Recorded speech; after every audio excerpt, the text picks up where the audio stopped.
response mari ewi moko kuom gik mwecho wacho statements go.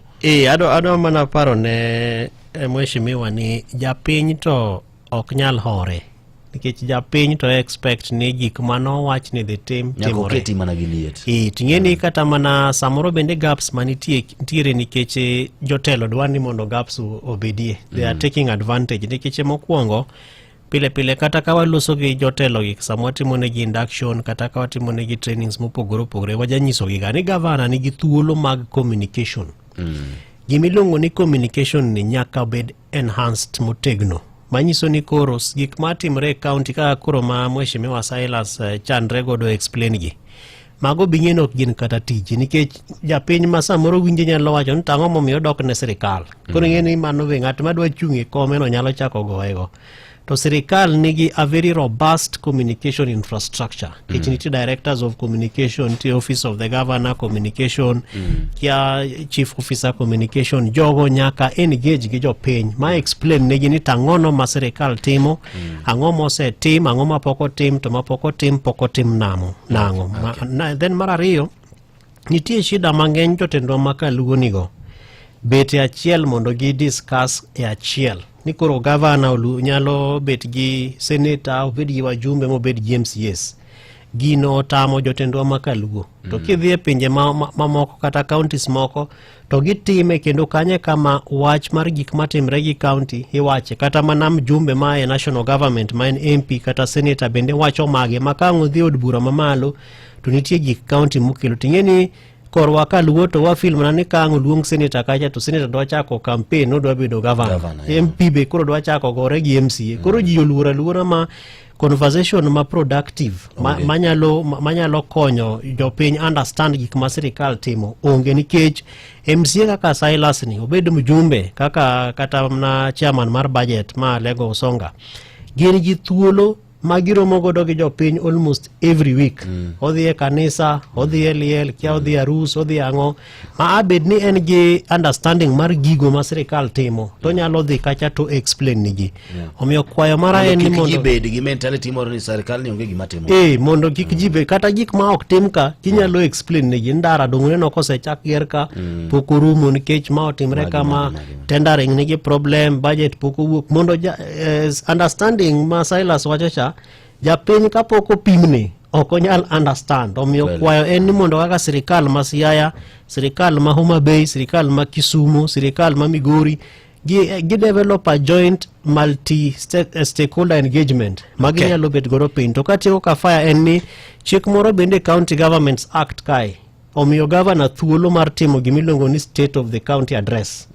Ma wigi ariyo ka rais ma jatelo mar piny poko somo state of the nation address. To chik wacho ni gibedware ni mondo ginyis jopiny what is the state of the county. Omiyo mano bende en gik ma adwa kwayo Silas mondo kodok e county assembly kacha to nyiswa ni to state of the county address ma Siaya what is the state, mondo penjo moko ma be jopiny nyalo bedo godo tang'ono omiyo gik mano nyiswa ok timre, mondo governor bende ochiw state of the county address mare manyalo konyo japiny to respond to the issue mar understanding ma samoro chano mheshimiwa Silas. Asante.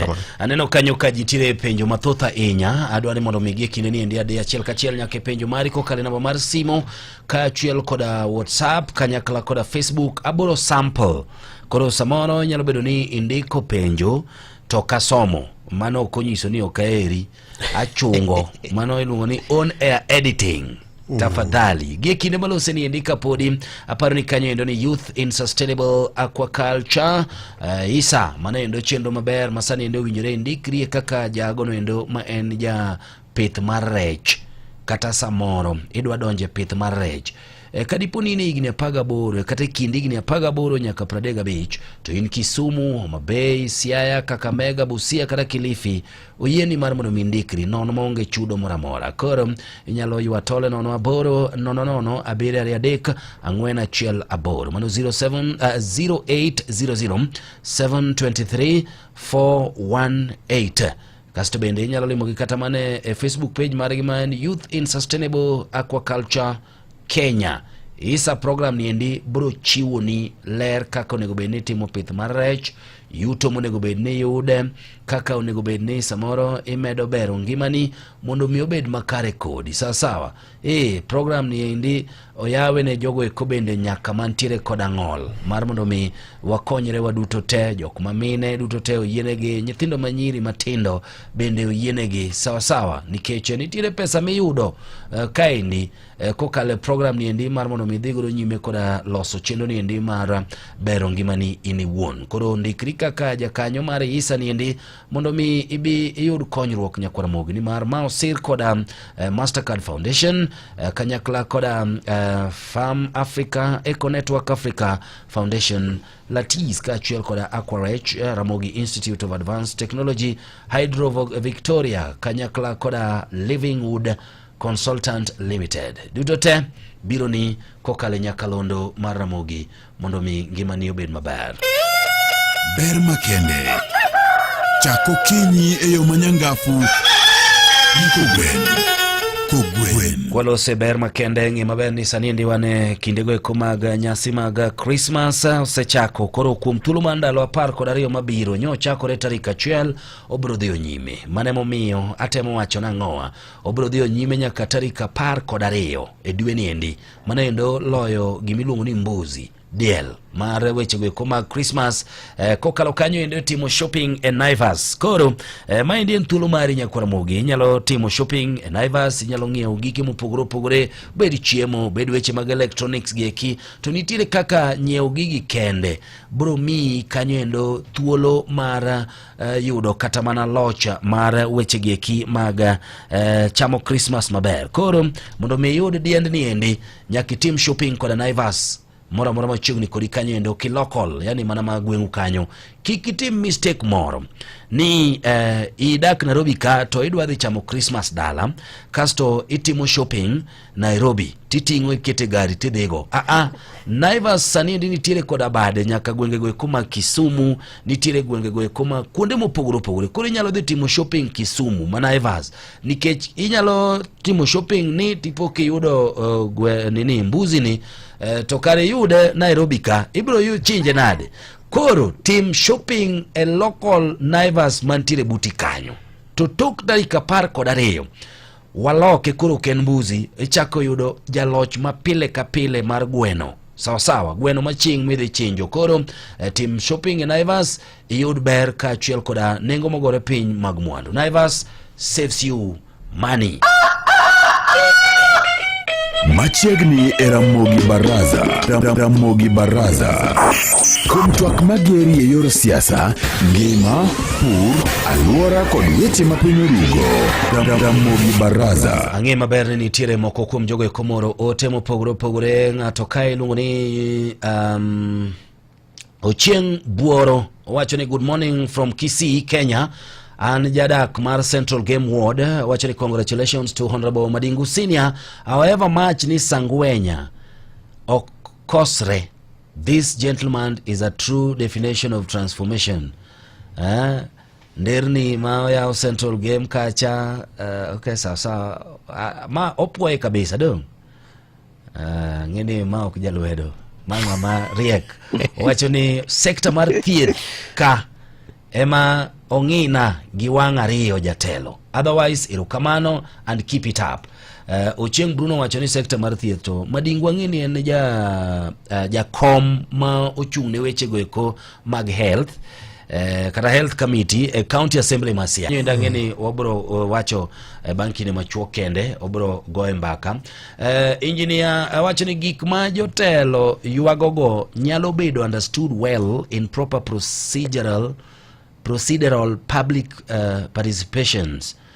Jotelo giwegi ema duanyo public participations kod ferrying their goons kod psychofunds. Otherwise nyithi luo nyaka bed motang' kik ti kodgi ni gin goons. Sawa erokamano ahinya engineer Lazaro Kanyambok. Nixon Auma Jagungu nyawita kanti naro Komarok wajini kafaya peny na jalony ni to ere gima mono elected leaders timo service delivery 100% mondo wach mar gonya ni ndio rum choth e piny luo. Okay, what should be understanding okay I don't know, kawinji English ni mwenye jota mogonji, but adwa some kako ndike. What should be understanding, looting public fund is everywhere. Okay, hapa notano wacho ni what should be understood, ni looting public fund ni kamora mora. Luo leaders think we citizens depend on handouts. Jonathan Kantire, Mombasa. Maramogi. Pole sana. Ramogi. Hello. Oyaore. Oyaore ina kafaya. Mia penjo mari mana mapio pio chap. Mana 99.2 mutonge winjo. Penjo na MCA na gen no ya. Ango me ogewe yorgi di ko kamono no. Agiki yorgi da. Mano topic marwa. Maramogi. Hello Ramogi. Yes. Pastor Boy Freedom Marco Buramaso. Kafaya mosi. Kwa nanya tela harba nyoja tela nania. Unju kuhuyu kumjo migo koguno jotelo. Yes. Bedi MCA kataka kionge pesa. Kwa sababu jopeni go koguno jomanege pesa. Dongi go koguno mana jomanege pesa. Toki gingiri tongani chalo nade. Okay, sasa irokamana inya. Maramogi. Hello Kafaya. Yes. No, bon pa tayo nila wapile kausale sana ibasa kaate nde amanya miyo jotelo MCA tukisikwerie jogo yangi nakawanda wote dunia ayana anda utokadwa goyo ani modibika hivi